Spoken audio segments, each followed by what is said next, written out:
morning, everyone. It's 6 o'clock. We're going to go ahead and get started.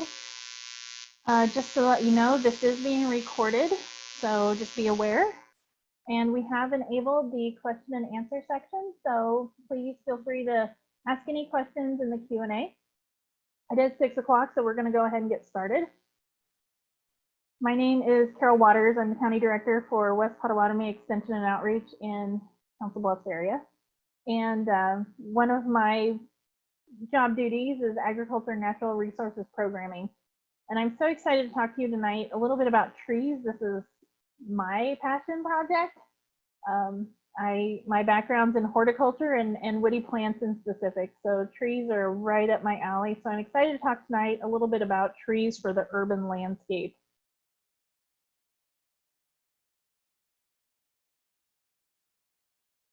So when we start talking about urban trees, we want to talk about a few things. And the first thing is a goal.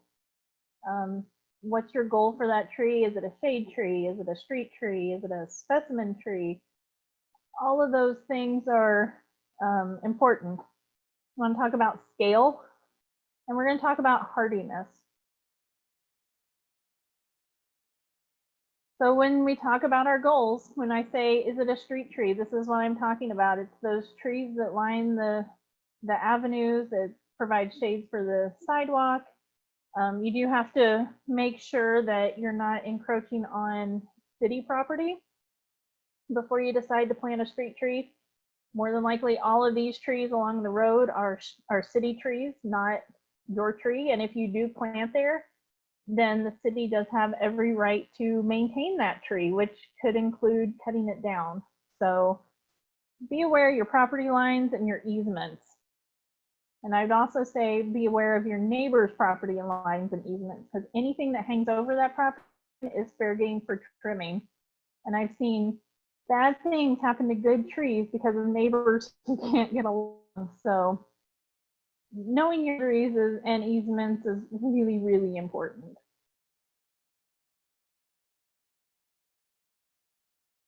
Maybe you just want a shade tree, whether that's in your front yard or your backyard. I don't know what this person's goal was, but it does provide great shade for that front yard and for that house. Now, as far as scale goes, it's a little off scale, but it's a beautiful tree in a front yard and it's achieving a goal as a shade tree. Or maybe it's to add value to your existing landscape as a specimen tree, just fitting in like this little Japanese maple in the corner that's kind of holding down the landscape. So just have a goal. Why are you buying the tree? What do you want to gain from the tree? And are you going to give it a good life where it's at? Because it has to be in the appropriate space.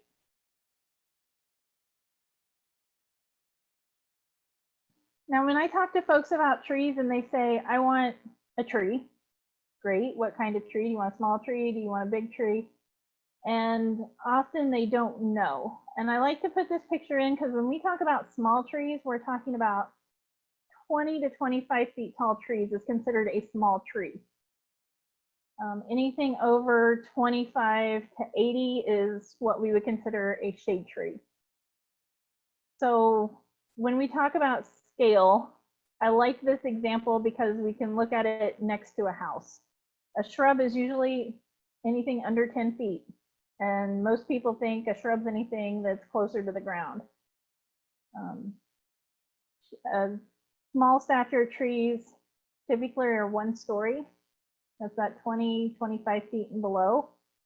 And then you start getting increasingly larger as we talk. So thinking about the scale of your house and the size, the ultimate size of the tree, it's hard to imagine a 60-foot tall tree when it's balled and burlapped in the nursery and only 8 feet tall, if that.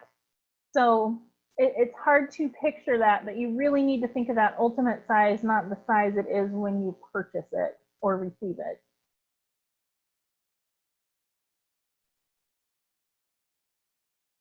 Here in Council Bluffs area, we're lucky we're right solidly in zone 5, and we can grow and have a lot of different trees to choose from, and that's really nice.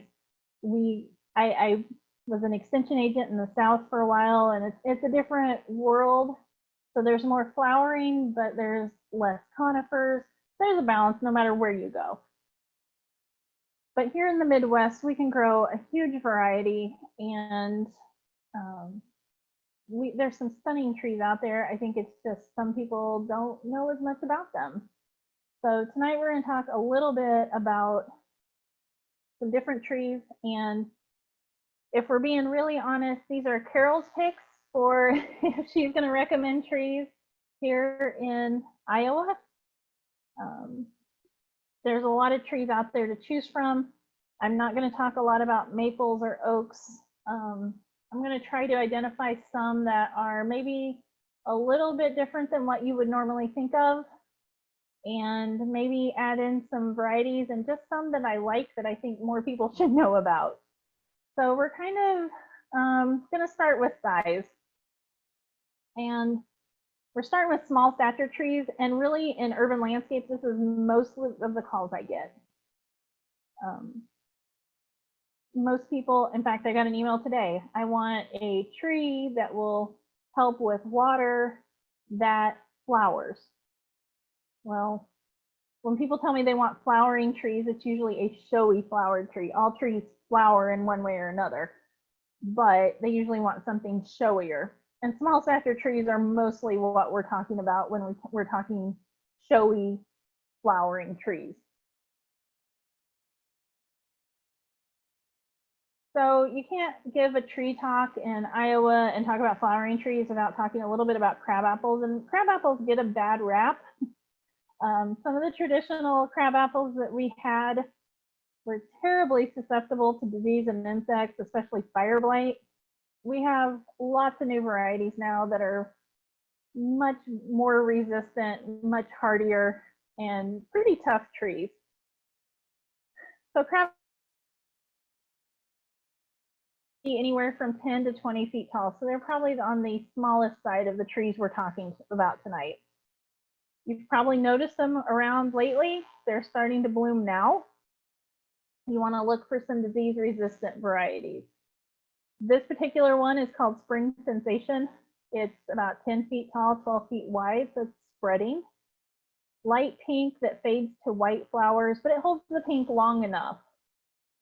Very, very pretty, very disease resistant.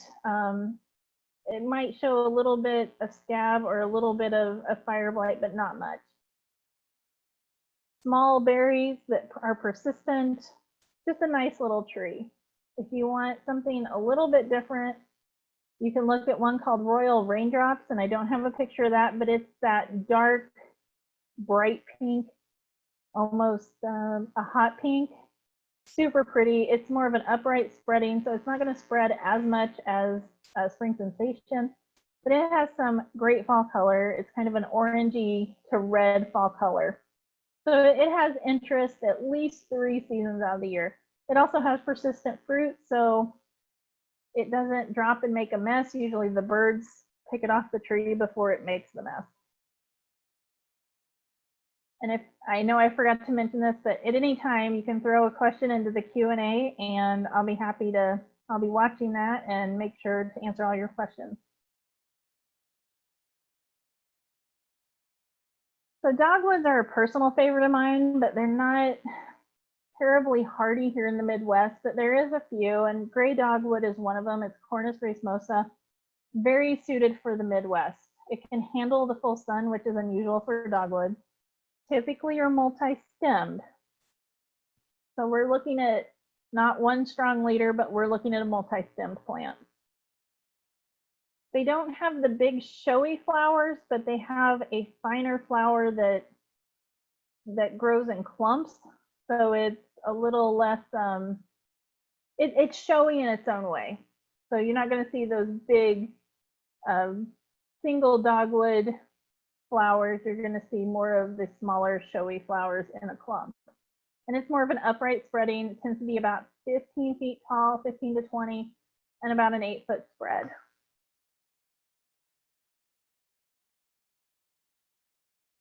As far as tree sources, I will do my best, Rachel.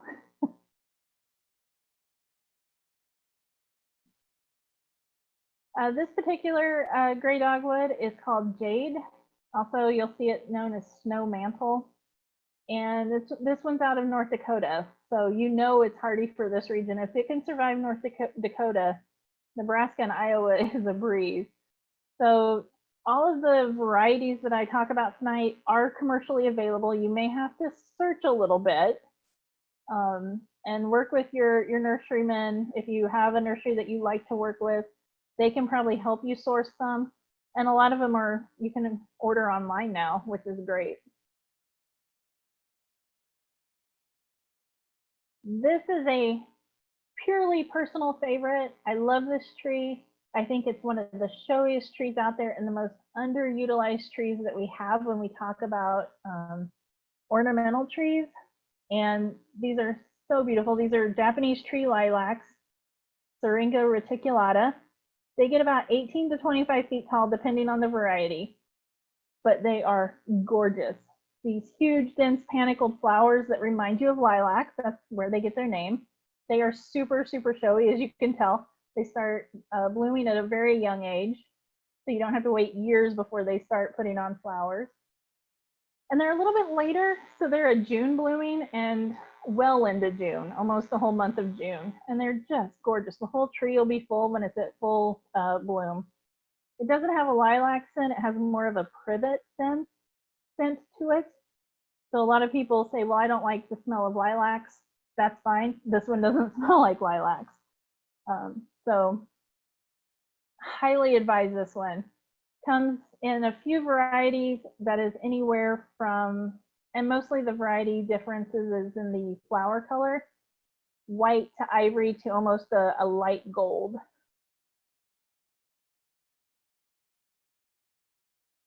I'm going to stop just a second to see if there's any questions.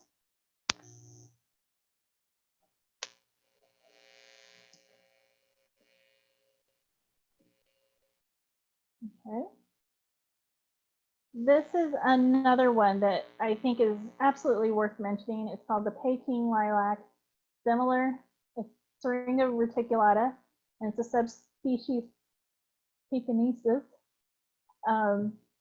Very similar to the Japanese tree lilac. It gets about 20 feet tall, 15 to 20 feet wide, so it's more of a spreading. They, again, have the dense panicled flowers that remind you of that lilac. Again, not the same fragrance. It is multi-stemmed, but look how gorgeous that is. Beautiful, beautiful bark. Amazing gold to orangey gold fall color. It's truly a 4-season tree. The biggest difference between these two, between the Japanese tree lilac and the Peking lilac, is Peking tends to be more towards the ivory gold tones. There's a few varieties of that, but I highly, highly say look at these two. Is it slow growing? Well, almost all the trees that I recommend are slow growing, and the reason is the slower they grow, the better the wood. Fast growing trees tend to grow fast, die young, leave a rotting corpse, unfortunately. And usually it's when they're huge and obnoxious. All the ones I've been talking about, their lifespan's probably 100 years in the right spot.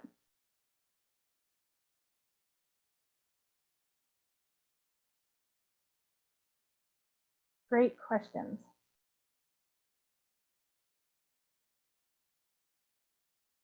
I said I wasn't going to talk a lot about maples, but I did want to throw in this maple. This one's a Korean maple. You don't hear as much about it as you do the Japanese maples. Most people know those. Korean maples are a different kind of acer. They tend to be about 20 feet tall, 20 feet wide. They tend to be slightly hardier. So they're less, I'm going to say fussy, less fussy than the Japanese maples. They have a slightly lacy leaf, like you can see. They tend to be a little more open, but they have gorgeous fall color, and they make a great specimen tree.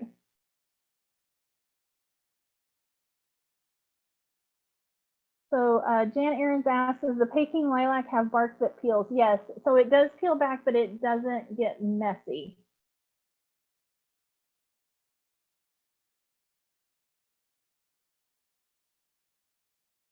So again, look at the Korean maples over the Japanese maples. Like I said, they're a little hardier. You can also find some species or varieties that are a cross between a Japanese and a Korean that are still hardy, but it changes the look of the leaves a little bit.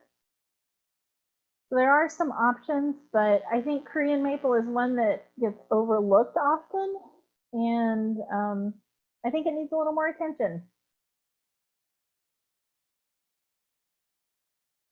So this is what I think of when we talk of shade trees, and it's the 25 feet tall and above. And if you recall, 25 feet tall, that's taller than a 2-story house. So when we start talking about shade trees, we're going to talk about stories of houses, basically. And these can get pretty big, but I think it's worth discussing because trees can really make or break your property value, and we underestimate a lot of times the space that they need. So I want to talk about maybe some overlooked trees that people need to think about. And I'm going to throw in both deciduous and conifers, and this is my first conifer. A lot of people don't consider a bald cypress a conifer, but it is. It truly is a conifer.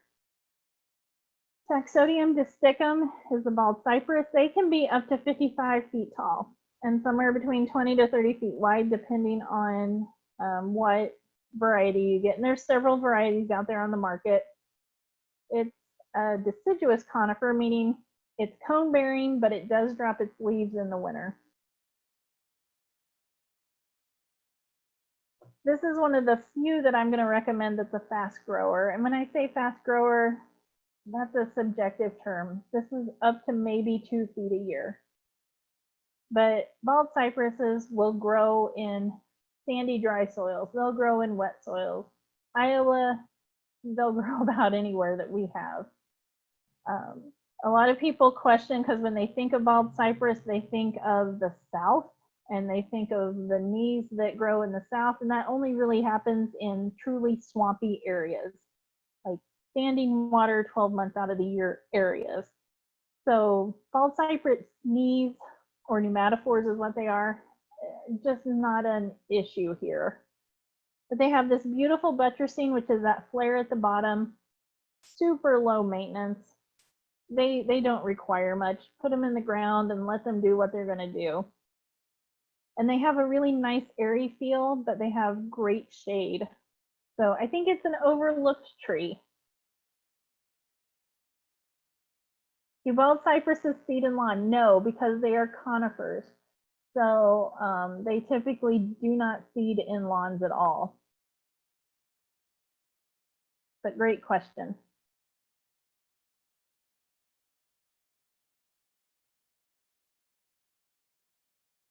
And I also want to point out there are some fun varieties out there. So this is a fully mature bald cypress, but it's in a weeping form. And so you can buy some things that really look different and really add to the landscape.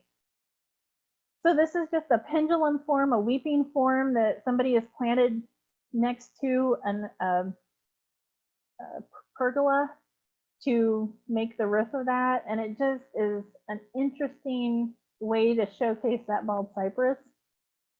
So there's a few pictures in here that I'll show that are maybe different varieties, something you wouldn't think of.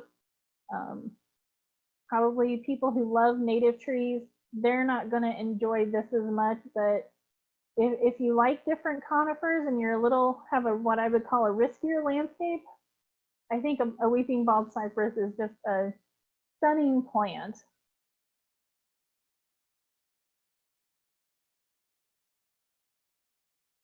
So this is American native. This is American hop hornbeam, Ostrea virginiana. It's also known as ironwood. And I think people overlook it because it's not a maple, it's not an oak. And that's what people think of when they think trees in a landscape or shade trees. Oaks, maple, ash, or elms. So those four are kind of the basis for everything, and we're not going to talk a lot about those because there's so many other trees out there. So ironwood is a great long-living, slow-growing, but long-living tree. It gets about 40 feet tall, about 25 feet wide. It's a nice upright oval, which is kind of that maple shape.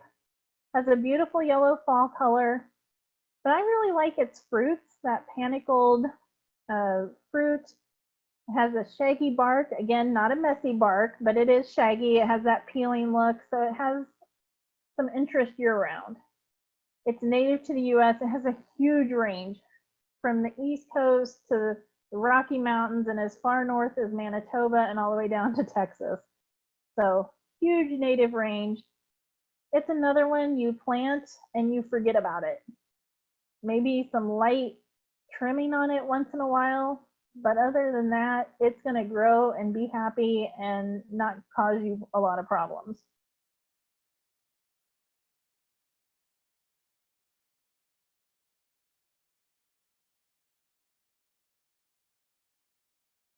So I like lindens, and I get a call every spring. Oh, wait. Okay, the question was, does ironwood drop fruit and is that messy? It's gonna drop some fruit. It's not gonna be as messy as the maple achenes, but it's gonna be a similar type of fruit. Easy to clean up, not particularly messy, less than a maple for sure.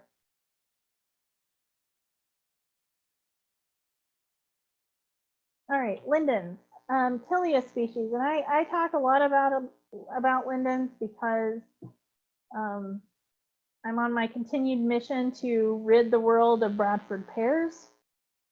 I had a friend who once said that Bradford pears were like the McDonald's of trees. There's one on every corner, and he's not wrong, but we know that there's a lot of problems with Bradford pears, especially with their structure. So I don't tend to recommend pears at all. There are a few good ones out there, but I think there are better options, maybe less showy options, but there's better options, and Tilia is one of those options.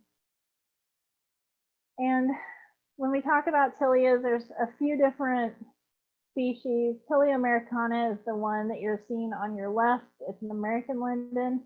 It can be anywhere from 35 to 60 feet tall, 25 to 30 feet wide.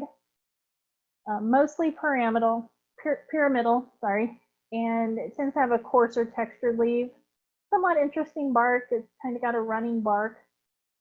But the one that I use is my go-to for a replacement for Bradford pear is Tilia cordata. It's the little leaf linden. It gets about 40 to 45 feet tall, 30 feet wide.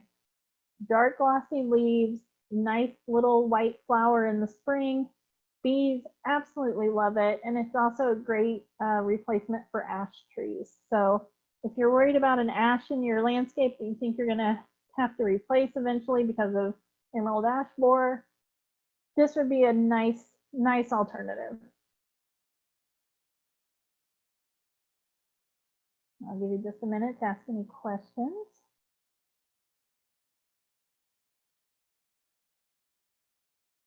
Again, this is a slow grower. It puts on good wood. You're not going to have a lot of breakage like you would have in your pear trees. Just a nice tree. It gets overlooked because when people say they want color, they don't think about green as a color. So I encourage you to think of green as a color. So I love this pine. I am on a mission to restock the world of this pine. I think this is my favorite pine tree, my favorite conifer, hands down. And I know probably Denise Key is on here, and she's the one who always encourages me to talk more about conifers. This is my favorite. This is the lacebark pine. And I didn't focus on the foliage because it just looks like another pine tree. Pinus spongiana, it's about 30 to 50 feet tall, 20 to 35 feet wide. Tends to be a pretty tight conical tree, 3 needles and fascicles. Old trees. These are just beautiful trees. They're specimen trees, but look at the bark. It's amazing bark, and this picture does it no justice whatsoever. It's green, it's gray, it's white, it's pink, it's red, it's all these different great colors, and it's just stunning up close. It takes a while. It is a slow grower, but it starts making this bark at a really young age.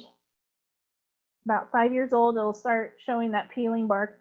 It's not trashy like the sycamore. It has a similar pattern, but it's not going to be trashy like the sycamore. So you don't have to say, Carol, you've lost your mind, it's a trashy tree. This is the opposite of a trashy tree. These are just gorgeous trees. They grow in the worst conditions. I've seen them growing next to walls, almost in concrete, basically, and they are just happy as can be. In public areas, like parks and streets and homes and even sidewalks, they'll live to 200 to 300 years old. In nature, in Japan, they grow to 900 years old. So it has a nice long lifespan. So it's not going to grow fast, but it is showy and it is stunning. And if you ever get a chance to get up next to one, do it. You'll love it. I can't talk about it enough. It is absolutely my favorite thing. The question was, does it have a lot of needle drop on the ground? It's a self-trimming tree, so you don't really have to trim the branches near the ground. It'll kind of drop them as they age. But again, it's so slow growing. It's a few branches, a few small branches a year. It's super, super simple.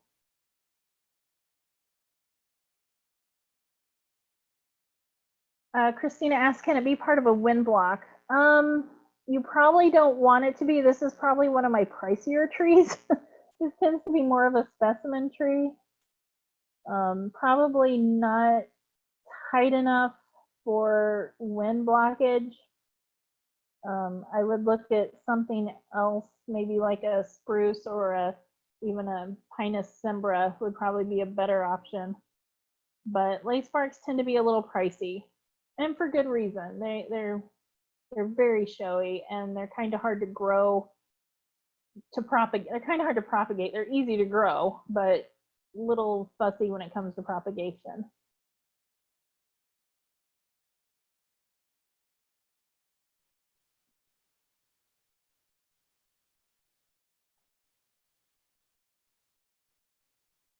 So I can't say enough about lacebark pine, and if you haven't caught on, I love lacebark pine. It's my favorite. Would this work in compacted soil? Yes. Oh my gosh, yes. This works in every kind of soil. There's one on Iowa State's campus that literally has a wall built over it. It has a wall, and it's in between this wall and a sidewalk, and it's doing well. Been there forever and doesn't seem to care, but yeah, it's fine with that. In fact, they thought this tree was absolutely extinct at one point, and they found it in a monastery growing in their courtyard. Is it susceptible to pine wilt? No, that's the amazing thing about it. It doesn't have disease problems that we can tell. It doesn't have insect problems that we can tell.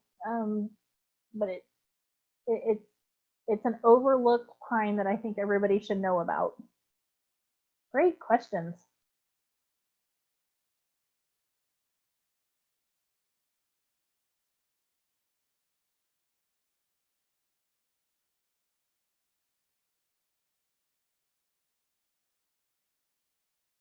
Gonna throw out one more conifer for sure. I want to talk a little bit about Oriental spruce. This is another one that I think doesn't get very much love in the trade. There's a Picea orientalis is Oriental spruce. When we think of spruce, we often think of Norway. That's kind of the common industry, common plant. But I really love the Oriental spruce. Picea orientalis, it's a bigger tree, 60 feet tall, 20 feet wide. kind of fine textured, small bright red pollen cones, which I couldn't find a great picture of today. The female cones tend to be a red purple, so it's pretty vibrant for a tree. And what I like about Picea orientalis is you can find lots of different varieties out there now. And one of my favorite is Skylands. Skylands is the one on the right.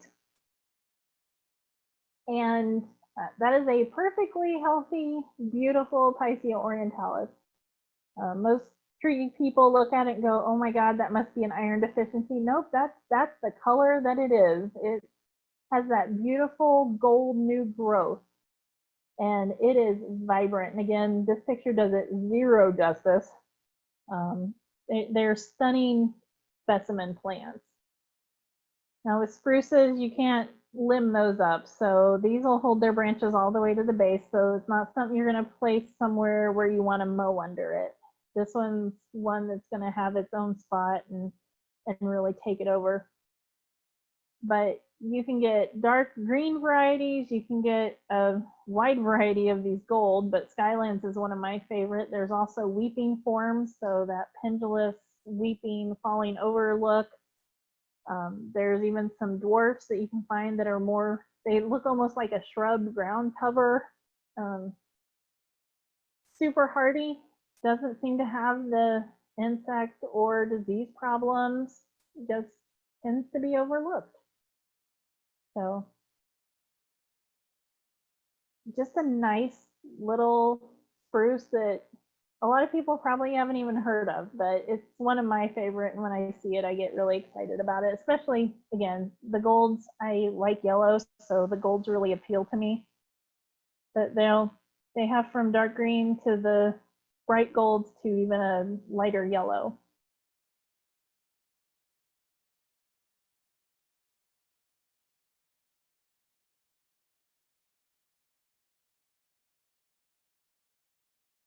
I know I would get some pushback on this and probably some groans in the room if you were here with me live, but I think ginkgos are one that people should look at a little more often as well.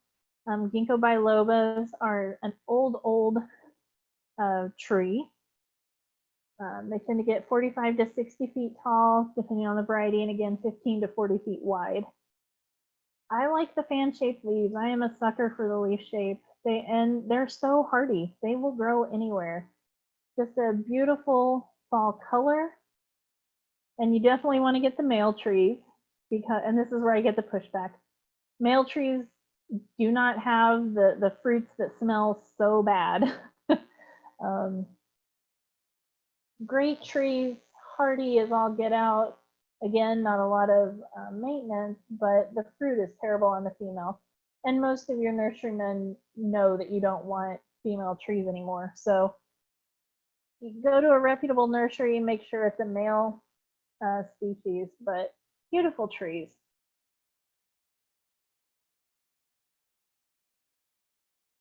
No, male trees don't drop stinky fruit with age. They don't produce fruit. Now there's some trees that people think they got that they thought were male that ended up being female trees, but no, male trees are never gonna drop fruit. And yes, I did say no disease on the spruce, I assume is what you're asking, Jan. But also on the ginkgo, nothing bothers a ginkgo tree. They are hardy and they live for at least 200 to 400 years in the right spot. Beautiful trees. I can't say enough about it.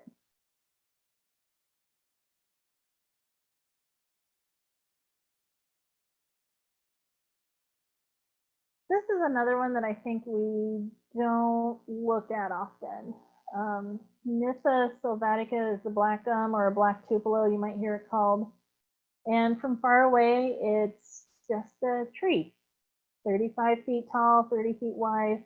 It's kind of on the lower end of that shade tree spectrum, but I think we need to talk about a few of those that do have those features we like. More of a pyramidal spreading type tree, dark green foliage, glossy, super shiny.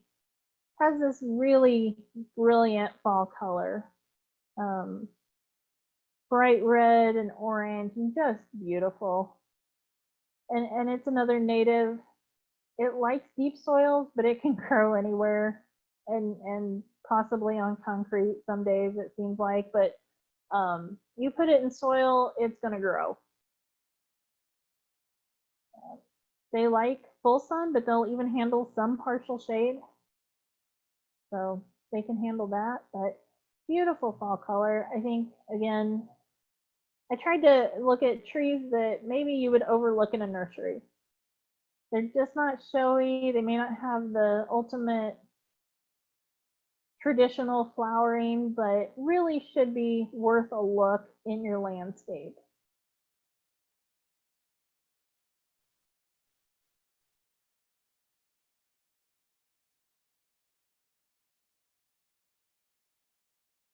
I'll wait for a few questions.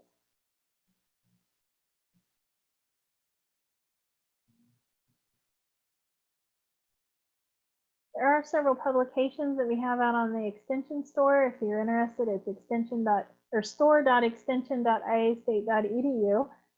These are a few of the publications that I pulled and recommend for you to take a look at. And these, my tree list tonight, again, not exhaustive by any means. It's Carol's picks and favorites of the trees. You probably won't see the oriental spruce or the lacebark pine in the conifer species, but that's just a personal throw in because I think they're worth mentioning. And since it's my talk, I'm going to mention them.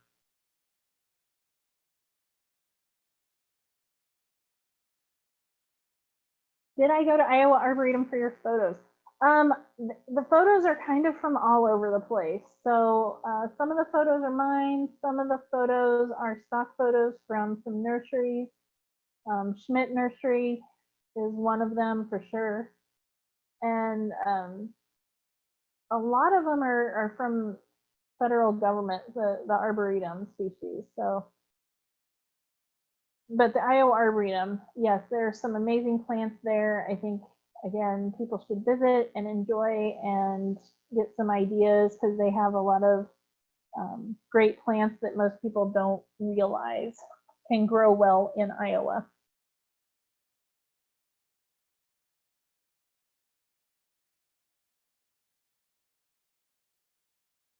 And then Jean asked about or said that Japanese beetles love them. And I think you're talking about the lindens. And yes, they do. The good thing about the lindens is Japanese beetles aren't ever going to eat enough on it to kill it, which is great.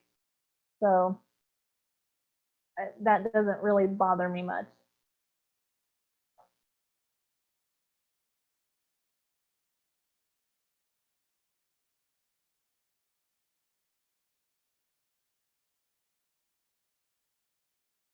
The last thing I wanted to share with everyone tonight, if you're interested in trees and you like reference books, which a lot of gardeners do, there's kind of two that are my go-to books and pretty much written by the same person. So if you like something a little more academic, Michael Durr's Manual of Woody Landscape Plants is the Bible of woody landscape plants, but it is some drier reading. It's more academic. Let me find a good page. It tends to be more line drawings, less pictures. But it's a great reference piece. It's one that I use a lot.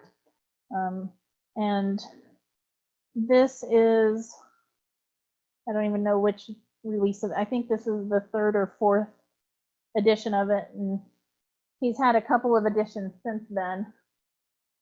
But this is his newer book. Michael Durr and Keith Warren wrote a book called The Tree Book. And you can buy this Barnes & Noble, Amazon. It costs about $40. It's a big book. And it might be my new favorite book because instead of line drawings, it has all these amazing pictures. So it's hundreds of pictures of just trees and plants and it's essential. I think if you love trees and you work with trees, this is one you're going to want. It's a go-to reference. So again, it's The Tree Book by Michael Durr and Keith Warren. It's a great book. It's a great reference piece, but it's also a great, I'm interested in something that flowers or something a little different. It gets more into varieties than I do. My only caveat with these books, either one of them, is you really do have to pay attention to the hardiness. So this is going to cover all kinds of plants that grow all over the United States and really all over the world. So you got to be a little bit careful when you're looking through here, because you might get into a few plants that just simply aren't suited for Iowa. But seriously, this is a great reference book. So with that, are there any other questions tonight?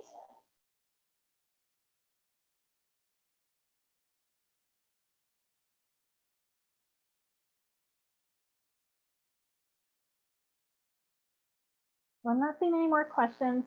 We're excited that you came. I appreciate you spending time with me on this Monday night. Our next gardening webinar is going to be next week on the 20th. And we're going to be doing succulents next week. And I'm in the process of scheduling some programs for May. And the first up is going to be Garden Insects with Dr. Donald Lewis. So you're not going to want to miss that. And we'll be updating this as we go along. And yeah, so thank you so much. I hope you had a great night. This will be recorded. It's going to be put on our YouTube channel. It's just West Pottawattamie Extension on YouTube. Oh, we have a question from Deanne Zins. I have a black walnut tree in my front yard. Any thoughts on tree removal? It depends on what kind of pains it's causing you, Deanne. I love a black walnut, but I understand that it's not everybody's cup of tea. So thoughts on tree removal is find a reputable source to come and do a nice job for you, an arborist especially. And I would also look at some of the local sawmills around here if you want to get the wood out of it. But if you call our office, our phone number is 712-366-7070. We can email you information on getting a good arborist locally. I'm looking for other questions. What's my opinion of ornamental weeping cherry? Oh, my opinion. Cherry trees just come with their own set of fussiness that I'm not interested in. And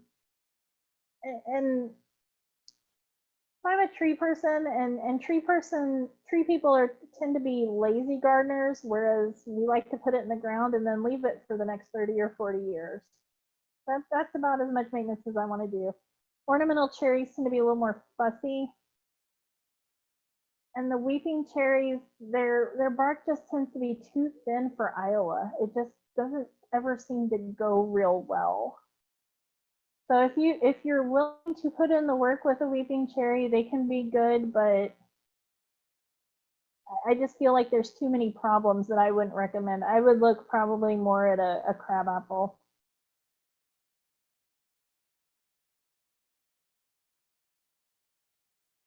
Any other questions tonight?